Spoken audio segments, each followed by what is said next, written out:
আলহামদুলিল্লাহ। আর রোমা সম্মেলন আমাদের মাহমুদ রশিদ নহিদ সাহেবের মন্তব্য এবছর বলা হয়েছে, আমরাও দেখতেছি আল্লাহ রহমতে আমাদের উলামায়ে কেরামদের সাথে দেশবাসী ভাইরা মুরব্বিয়কল যারা বৈষম অনরত হাউলাইল কওমে লা ইয়াশফা জালিসুন, যেমন ওরা আলেমুল্লাহ ডক্টর লিখ নেই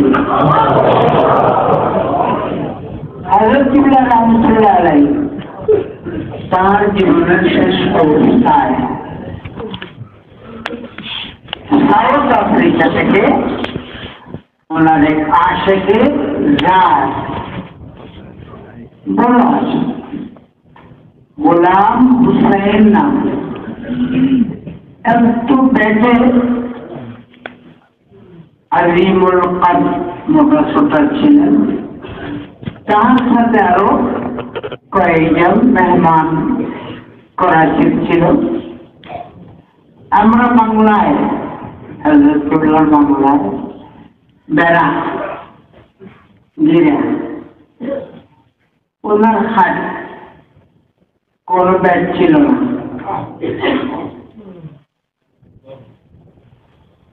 উলামায়ে কেরামদের এক তায়েফাতুন মিনাল উলামা, উলামায়ে কেরামদের একটা বড় কাফেলা দল, যেখানে হযরত মাওলানা আব্দুর রশিদ সাহেব ছিলেন।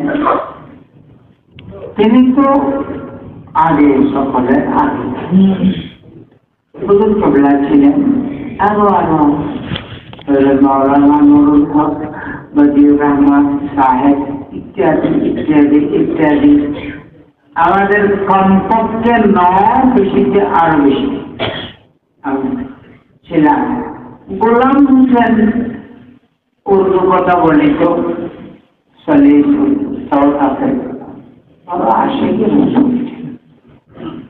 হাসান নোরাদের ঘরে হজের পরে আমরা একটা মাহফিল করেছিলাম, তখন হযরত কিবলা ওফাত হয়ে গেছে। আমি মিলাদ পড়েছিলাম, মিলাদ শুনিয়া সে বলে এইটা খেয়ে পড়িল আসমান থেকে রাহাতে দাউদি যা হাজা মিন ফদলে রব্বিল আলামিন। সে গোলাম হুসেন হযরত কিবলাকে দেখার জন্য লিআয়াদাতি তিমারদারি মিনাল ঈমান ওয়া ইউঈদুহু ইযা মারাদা। এই যে তাকে দেখার জন্য আসছিলেন, ওনার সাথে করাচি আরো কয়েকজন ছিলেন। সে বলল बेसाख्ता, यहाँ तो सब वली बन गए, यहाँ सब वलीगण, जिन्हें वली तैयार करे मिस्त्री, इन्हीं ছিলেন হযরত কিবলা। আর ওনার খেদমতে থাকিয়া উলামায়ে কেরাম তো আছেন, ওনাদের ব্যাপারে তো নরিশা বললেন الذين أوتوا العلم।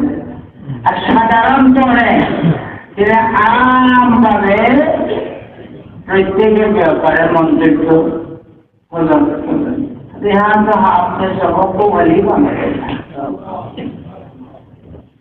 निगाहे वली में ये तासीर देखी बदलती हजारों की तकदीर